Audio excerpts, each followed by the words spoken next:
Hi there, and welcome back to History of Fleetwood Mac or Fleetwood Mac Collection, as I'm kind of dueling with calling this channel anymore. Yet to come up with something super creative and just rolls off the tongue and is my own, but I'm trying every day. And more importantly, I'm just trying to still show people stuff. We're finally getting into the Rumours LP, and usually at the end of each album, even when I did the 45s, I would have some kind of like bric-a-brac in between. And I thought I would start the Rumors era with that bric-a-brac instead of at the end. Because just some of the stuff kind of plays in there and it actually kind of weaves through the Rumors album, different dates and such. And I thought instead of trying to make it through the albums, I would just put this stuff either at the beginning or at the end. But there's so much to talk about with the Rumors copy that I currently have. I just thought maybe it was best to get this out of the way. Plus, I forgot a couple items that could have gone with the Fleetwood Mac White album as far as the bootlegs and other records were concerned. So, getting into it's going to be a pretty short video. I say that, but then oftentimes it isn't the case. But I'm going to start with some stuff that's here, and then we'll get into what's behind me and going forward and stuff. And if you hear any noise, forgive my dog. She hears me start talking and she thinks it's go time. So, yeah. So starting off the bat, we're going to go with, again, something that should have gone with the last video, and that is yet another bootleg. I have had this one easily since, it says February 20th. Usually there used to be a date. I, again, got this from a record and bookstore in Santa Cruz, California that was there forever called Logos, and they used to stamp the dates on their price tags. This just happened to have a month and day, but not the year. But I'm going to guesstimate that I got this probably in 89 or 90 at the latest for a whopping $10. And I believe this to be a pretty old copy bootleg that probably came out around the time the recording was made. This is definitely a late 70s, early 80s LP, and it has signs. Just the kind of blatant artwork to kind of throw you off, but it is funny because there's little elements. This looks very much like Mick. This looks kind of like Christine, very Stevie here. Even though, I mean, it's not, but I mean, I definitely think they were drawn to look more like the artists. I would guess that would probably be John, and possibly, I don't know where Lindsey would be.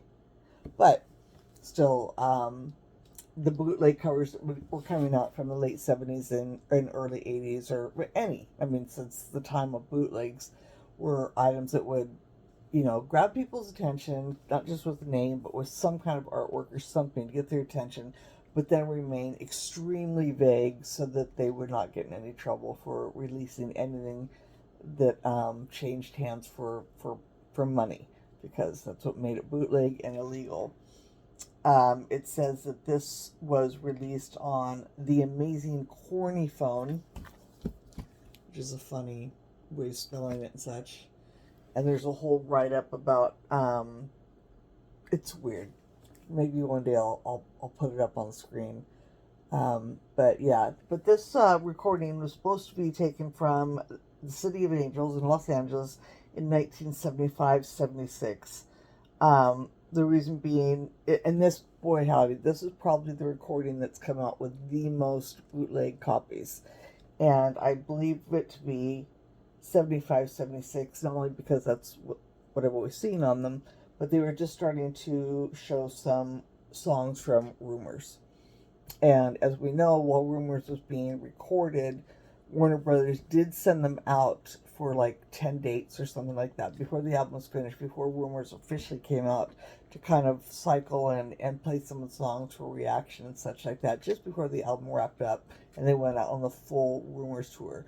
So I imagine this was probably one of those dates, or somewhere in there. Maybe it's not. Maybe it was afterwards, but I think it's somewhere in between there. Rumors came out February 4th, 1977, and it was recorded, pardon me, in most of 76, so it would make sense that somewhere in there, the 75 recording and some parts from 76 early 77 would make sense. So anyway, that is recording, but like I said, because of the earlier stuff, I probably would have put it with the Fleetwood Mac, but because there is some recordings of songs from Rumours, I'd like to add it in there. This came with a, that's all that's on the label. No inner sleeve other than paper. Actually didn't even have paper. I put it in one. And absolutely nothing to do with Stevie or Fleetwood Mac or anybody. That's not Stevie. No name on there. Nothing indicating that it is what the album cover says. So again, a standard bootleg, just trying to, get the show sold. And so there's that one first. Then afterwards we have, again, virtually almost the same thing, and this one is called Hollywood. This is, but when I say newer, I don't mean newer like 2000s, but possibly more into the late 70s, early 80s, the cover and such. But nonetheless, it is still this has almost all of a 75, 76 show on there. But what is on here is, again, starting with Station Man, Spare Me a Little, Rihanna and Landslide was also what was at the beginning of that last record that I showed you. But this just seems a little bit more 70s oriented, late 70s, a little bit more modern. And I would say that this one was released, same music, just different cover, different people saying, this is by Toasted Records, printed in Australia. None of those are probably facts, all probably in the United States. Again, just to throw people off who were trying to crack down on bootleg material being made. This was a 2-record set. One has, I think I'm correct when I say, one is just yellow, front and back, and the other, which would be the second set of the records, actually has some label work on it, completely different, showing the Toasted record label, which doesn't exist as far as a legitimate record label. And I find it funny, it says, copying of this record prohibited, whereas, they themselves have done it. I was trying to see if there's any bad spelling errors. Pardon me. Yeah. Yeah, oh well. And then after that, homework. Homework. Yeah. I'm not even sure what that would be right now. What would that be? Homework. All right. I'm not sure. But yeah. So, yeah. Just a different copy, different time. So, and I'll pick these up. You know what I mean? It's like, you'll see in a second, I have some newer ones. I'm not big on picking those up. I do. Or, somebody offers them to me in trade or selling them, and I'll pick them up. I don't go out of my way like I used to. Like, before the internet was prominent and stuff, when you're scanning secondhand record stores and such, it was much more fun to come across them then, because that these were, again, they're still bootlegs, but these are ones that were people were selling out of a van, or they're just popping up at the record stores or something like that. They've been out for a while. And now it's just so easy to produce music, cassette, vinyl, CD, anything. Hell, they could probably even reproduce an 8-track if they wanted to right now, and slap a new cover on it and call it a day, and put out 50 copies, as evidence, if you recall, by the Buckingham Mix LPs. When I just said they just kept putting them out color after color after color. Well, some of these demos, or demos and actually live shows, come up, and it's just a repeated onslaught of the same show with different cover.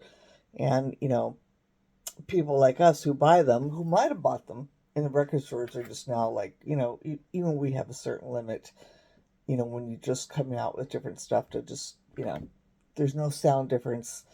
There's no effort being made to clean it up or get a complete show or anything like that. So anyway, but during also 1976, when they were recording Rumours, Stevie Nicks and Lindsey Buckingham reached out to their good friend Walter Egan, and they made this great album, Walter Egan's 1976 Fundamental Role. And I love this album. It has just a lot of great tunes on it. It's got a great vibe to it. Walter's a cool guy. I've never really spoken to him. I think we're friends on Facebook or something like that, but I would love to talk to him. I have some really cool pictures of he and Lindsey and Stevie that maybe he hasn't even seen in years. And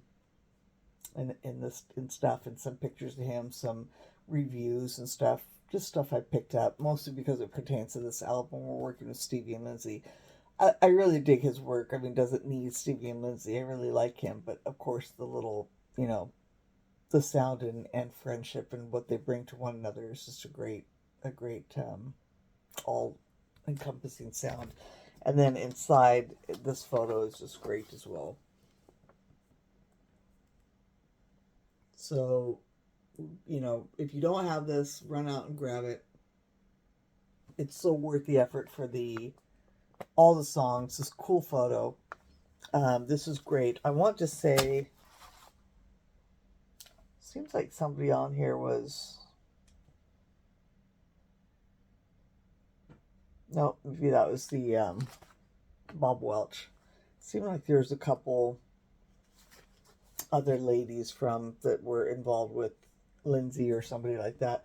What is funny is there is a song here. I'm trying to remember which song it is, and there's a video with Stevie.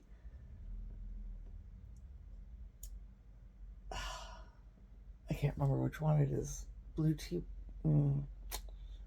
Anyway, there's a video, and I thought it was a Walter Egan. I'm sure it's a Walter Egan song with Stevie singing on it.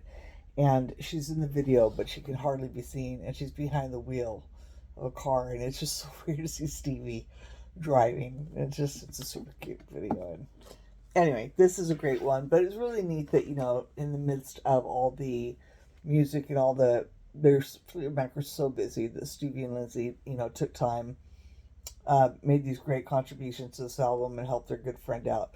Well, Walter Egan does just fine without Stevie and Lindsey, but again, there is something about the camaraderie between them all, and Stevie's vocals on this are just fun. Lindsey and Walter work really well together. So, anyway, this one's kind of special, but also in the scheme of things that came out at that time, it just kind of fit right in between the White Album and Rumours and everything else I'm showing you. So there's that one.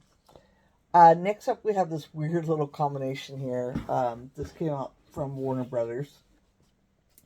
And by the inside, it's called Limo, and it's issued by Warner Brothers, gatefold record, 2 LP. And when I read the inside, it was kind of like not just an homage to rock stars and limo riding, which is the peak of its popularity, as they say themselves in this album and its weird little write-up. But also it does talk about a car brand in here and a limousine, not company, but makers.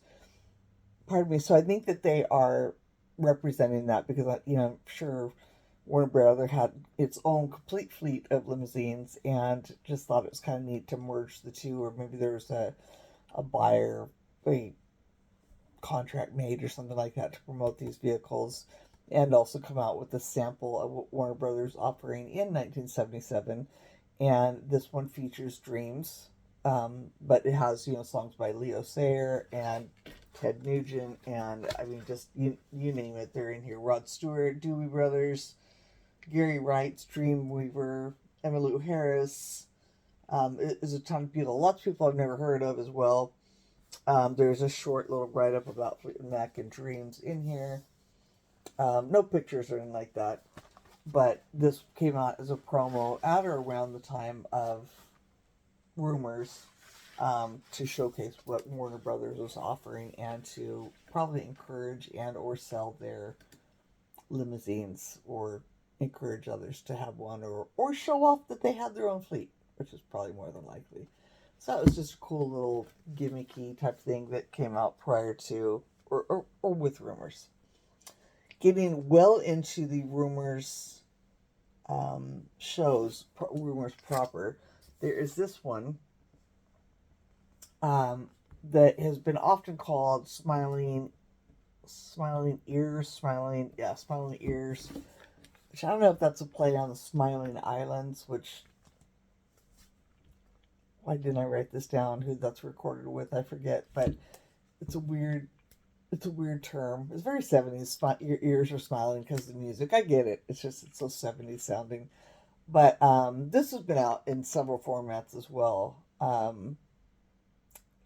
Actually, it's funny. It's this is always the back cover. This bootleg title has been consistent with I'm So Afraid, A Well World Turning, so much like the 75 stuff. But then on the back, it's a Station Man, Spare Me a Little Rhiannon. So this is, again, a more 1975-76 show, but these started popping up around 77. This one on the back here says Made in Switzerland, 1977. Again, complete rubbish. I'm confident it was made in the United States. I'm confident all these were. Maybe I'm wrong, but what do I know? But I've just noticed, over the years that just, I don't know, the U.S., and it's a more U.S. band. So this one is nice in that they put their name and actual labels on this one. Yeah, it's supposedly Smiling Ears Records is the company, the label, but it's also been the title. Recently I got from a dear friend of mine who was selling some of the stuff, and who helped me obtain my Stevie Nicks box set, which I'll give another heart to. I've already mentioned it once, and I'm going to mention it a lot because that friend really came through for me, and I just can never thank them enough, and I'm so glad I had this platform to mention it often. But anyway, they had another copy themselves, and I just thought the font, it was interesting because the font was different. But the picture was the same and everything else, the back. But this one says, it's also just slightly different in the yellows, which is a whole nother topic with the Rumours album. It's the different shades of yellow, which we'll get into. But this one says it's made in Brazil. Still Smiling Ears record label, and still the title. But the title is nowhere on there. It says on the side, but it's still not an indication of if it's the title or just the record label. But, and this one, let's see, does this one have a label works? Yeah, this one's all white. So the old font, as compared to the kind of boring non-Rumours font. But I thought it was kind of interesting, and I thought it was cool to have a different copy. It says from a different place, and so I picked this one up from him. And normally I wouldn't have, but just, I don't know, he had it, and I thought it was kind of cool to match it up with the other one that I've had for years. So these two, but again, although they came out around the Rumours era, these are again back to being Fleetwood Mac shows. They're about 75, 76. But these started popping up with this cover, this title, and such like that in 77. We're still talking about recordings taking place in 75, 76. So should these go with this White Album stuff? Kind of hard to say. I have them with my Rumours records, so that's just me. And then a perfect example of same crap, different cover, different era, we have this one here. So this is pretty current. This came out in 23, 24 possibly. 23. Good job, Anita. And this one takes from everything. There's a little bit from, the earliest we have on here is 77, which is Goldust Woman from Budokan, Tokyo. And the latest one we have is Don't Stop from Nuremberg, Sweden? I'm not sure actually. 1988. So, yeah, this is just a little hodgepodge of stuff. I have it with the Rumours because it's the earliest one, but I could put it as late as with. It's just in there. I really don't know why I did that. Decided to do that. But this one is Coda Vinyl or Stylus Groove. There's so many different labels on the back. I don't even know what to call this company. But a bootleg. We have a Tusk era tour photo. So we got a little bit of everything here. And this is nicely packaged, but this is again a perfect example of, been there, done that. And but new packaging and such like that to just again recapitalize, that's what I'm looking for, cash in again once again on a show that somebody recorded, which is just kind of not cool, but it comes in a real pretty color vinyl. It's lovely. Again, this one again did not go out of my way. I had a friend who was selling this. This came with like a magazine or something like that, and she'd gotten a couple copies, so I picked one up from her. But I hadn't gone out of my way to have gotten it. I would have, like if I'd seen it in a store, I probably would have picked it up because at least it's a mixed bag, and it's very nice. Like I said, it's very nicely put together. But again, we're in 2023, basically doing the same thing as those records I just showed you, and why. They've been out for a while, but so now we're kind of getting into Rumours proper, and I'm going to start with one 12-inch that goes with Rumours, and then one copy of Rumours just to kind of set the tone for the remaining videos I'm going to make. So the first thing was a promo that came out before Rumours came out, and that was a 12-inch record, which was a hot commodity when it came out. I remember trying to find this for years, and it was a big deal. So it had Go Your Own Way with Silver Springs, and it was a new special. We all know, from the get-go, Silver Springs getting its due on some format. And it was a promotional copy, as stated on the front and on the label. People were just calling this like the picture label record to get.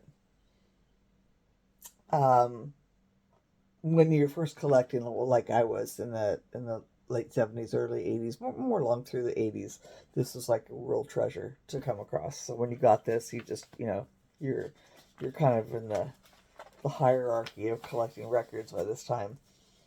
The reason this is kind of cool is that recently Fleetwood Mac released a box set of all their albums. I want to say the White Album through, was it Tango the Night? I'm pretty sure it is. And then they released this again. They repressed this on clear vinyl in the box set to go along with Rumours, because since Silver Springs had not been on the Rumours album, but it has been on so many reissues, they thought it'd be kind of cool to repress this.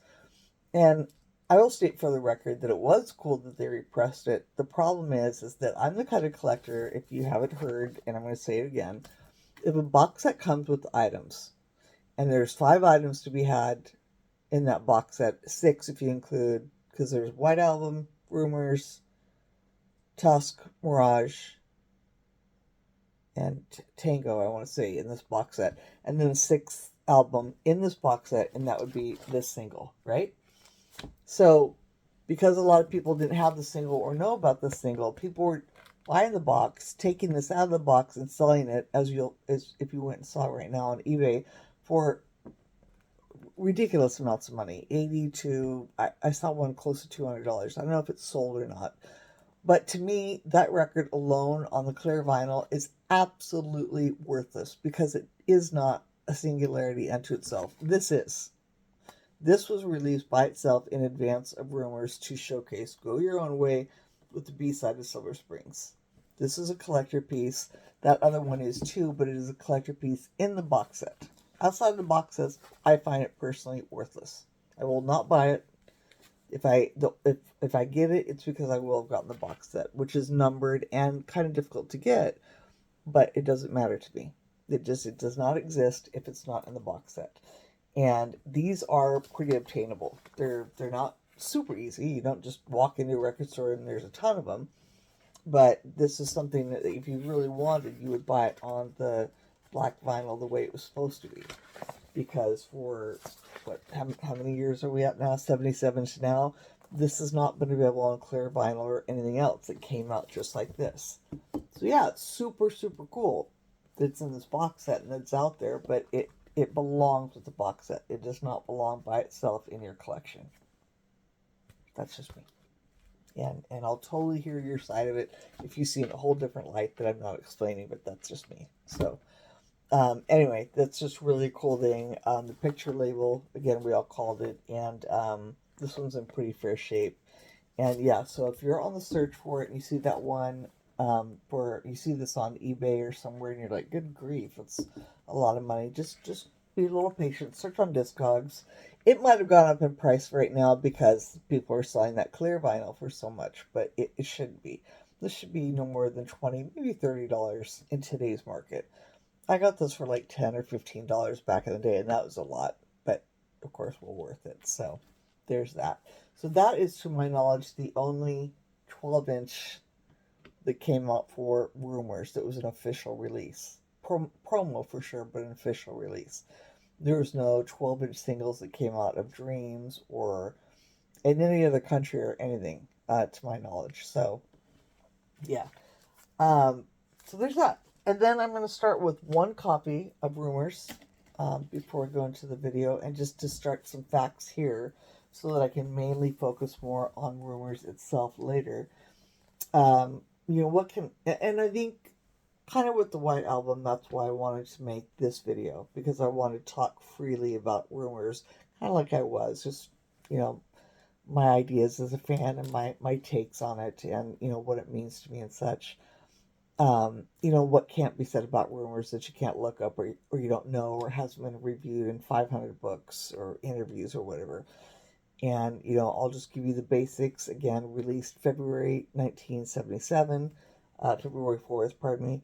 Recorded predominantly in 76 in Sausalito, California, which is just right outside San Francisco. Really cool building if you get a chance to visit it. It's the really neat building to go to.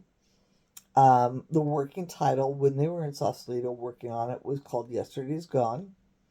It was changed to Rumours, and this is a pretty well-known fact because John McVie suggested that so much was being written up about them, and people were saying this and saying that and contributing to the problems that they already had, that calling it Rumours would be a really cool idea, and so it was changed. It has sold, let's see, I think by 1980 it had sold 13 million copies. By 2017 it sold 40 million copies. I don't know where it's at today, because in 2023 it was again one of the top selling albums on vinyl, even, or period, I think also on vinyl, of all time. So it had a resurgence again just for a mass amount of sales. We know it spent like, what was it, the equivalent of 6 months or a year on the charts at number one. It's like 35 weeks or something like that.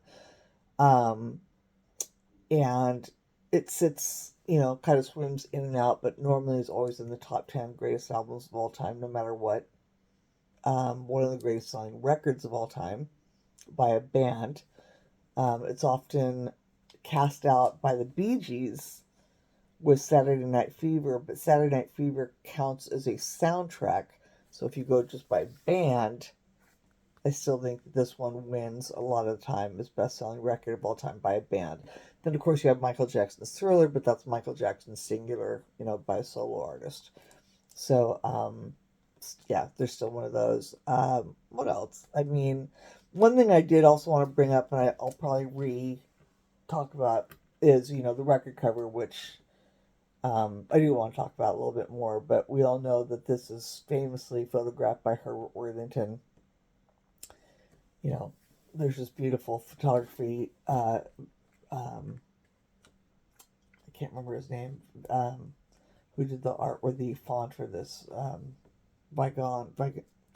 tell you on the next recording. Who did this? But another name that's often overlooked is Desmond Strobel, who was the album designer. So Herbert Worthington and Fleetwood Mac had this concept, but Desmond Strobel chose the color and the texture and the how this was going to look. It's not quite black and white. It's not quite sepia. The placement, all like that, and between the front and the back, it's a name, for the album design that gets overlooked. We focus so much on the photography, really on the front cover, but even the back cover artwork, photography, and there's just so much to be had and looked at, and then the inside, which again we'll get into later. But yeah, I just think that Desmond is overlooked. He's got quite a bit of work under his belt. A very, very famous name.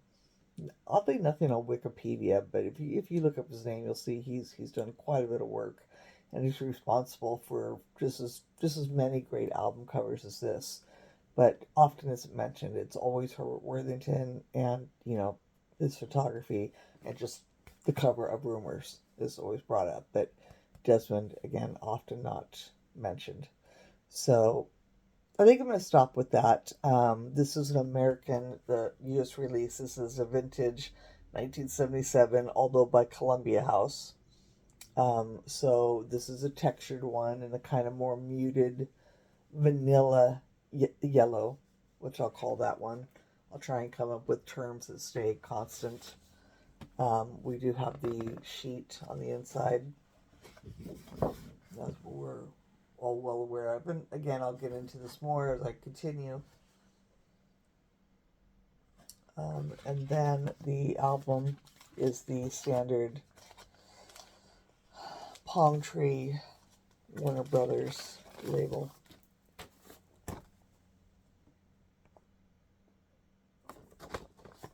So yeah, so that is the first of my Rumours records.